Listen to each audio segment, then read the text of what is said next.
જય માતાજી। આજે હું બનાવીશ ચાપડી શાક।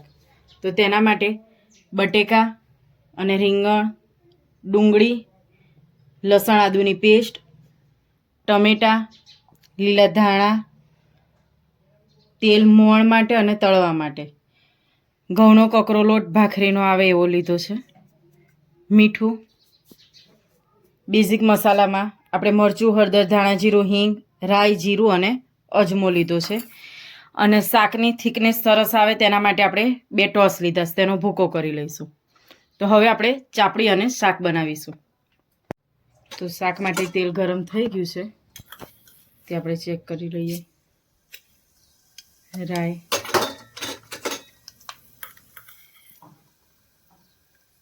રાઈ તો તળવા દઈશું।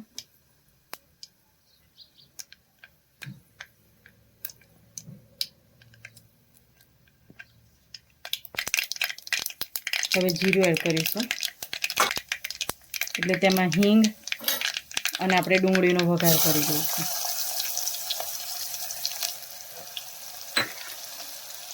હવે ડુંગળીને બ્રાઉન કલરની થાય ત્યાં સુધી શેકી લઈએ। ડુંગળી આપણી શેકાઈ ગઈ છે। હવે તેમાં મીઠા લીમડાના પાન અને લસણ આદુની પેસ્ટ એડ કરીશું।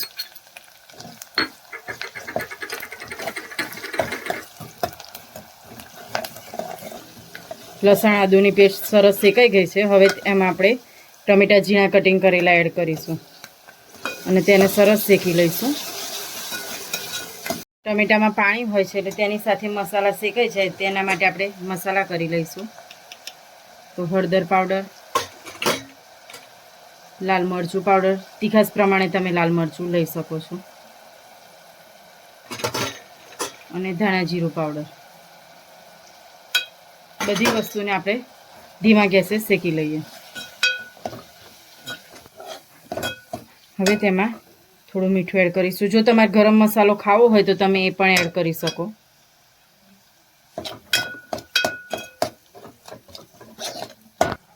હવે બટેકા એડ કરીશું।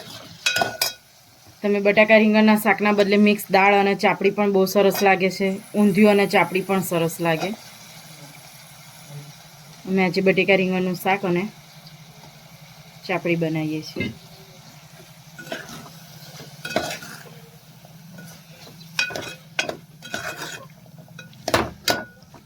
બટાકાને મિક્સ કરી લીધા। હવે તેમાં રીંગણ એડ કરીશું।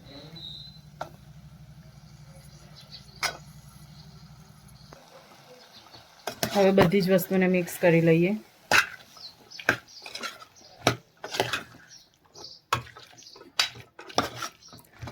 સરસ મિક્સ થઈ ગયું છે, તેને 5 મિનિટ માટે તેલમાં કકડવા દઈશું, પછી તેમાં પાણી એડ કરીશું। શાક સરસ તેલમાં કકડી ગયું છે, હવે તેમાં પાણી એડ કરીશું। શાકને આપણે રસાવાળું બનાવવાનું છે એટલે તમારે જેટલો રસો કરવો હોય તેટલું પાણી એડ કરવાનું।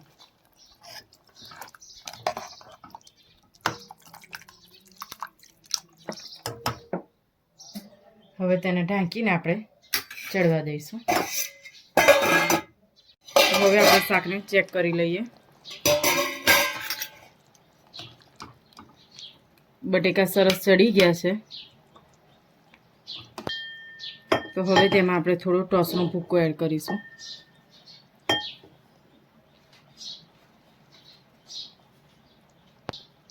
અને મિક્સ થવા દઈશું। ટોસનો ભૂકો નાખવાથી શાક સરસ થોડું જાડું થશે અને સહેજ ગળપણનો ટેસ્ટ પણ આવશે। હવે તેને ઢાંકીને 5 મિનિટ માટે થવા દઈએ। લોટ આપણો સરસ પલળી ગયો છે, તેમાં કણી પણ પડી ગઈ છે। હવે તેમાંથી ચાપડી બનાવીશું। તો આટલો લુઓ લેવાનો, પછી તેને પ્રેસ કરી અને આવી રીતે આમ કરી અને હાથ વડે આપણે ચાપડી બનાવી લઈશું।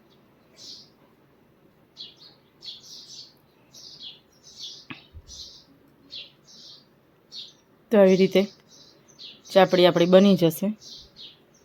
તો આપણે બધી જ ચાપડી બનાવી લઈએ। ચાપડી બનાવવા માટે તેલ ગરમ થઈ ગયું છે, હવે તેમાં ચાપડી એડ કરીશું। ચાપડીને એકદમ ધીમા ગેસે જ આપણે તળવાની છે.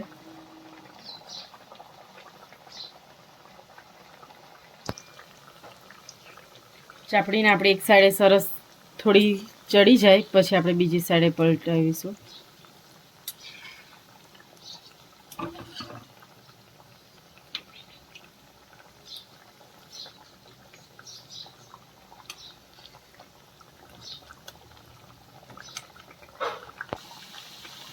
આપણી ચાપડી સરસ ગોલ્ડન બ્રાઉન કલરની થઈ ગઈ છે.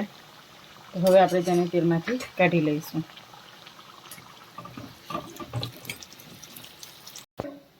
તો તૈયાર છે આપણી ચાપડી.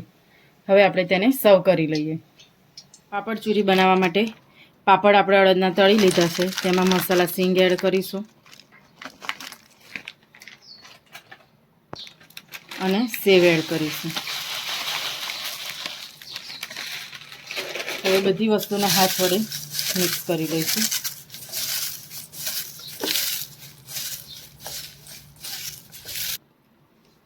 તો તૈયાર છે પાપડ ચૂરી, તળેલા મરચાં, કાકડીનું સલાડ. તેમાં આપણે સંચર અને મરચું અને લીંબુ સેજ એડ કર્યું છે અને ડુંગળી.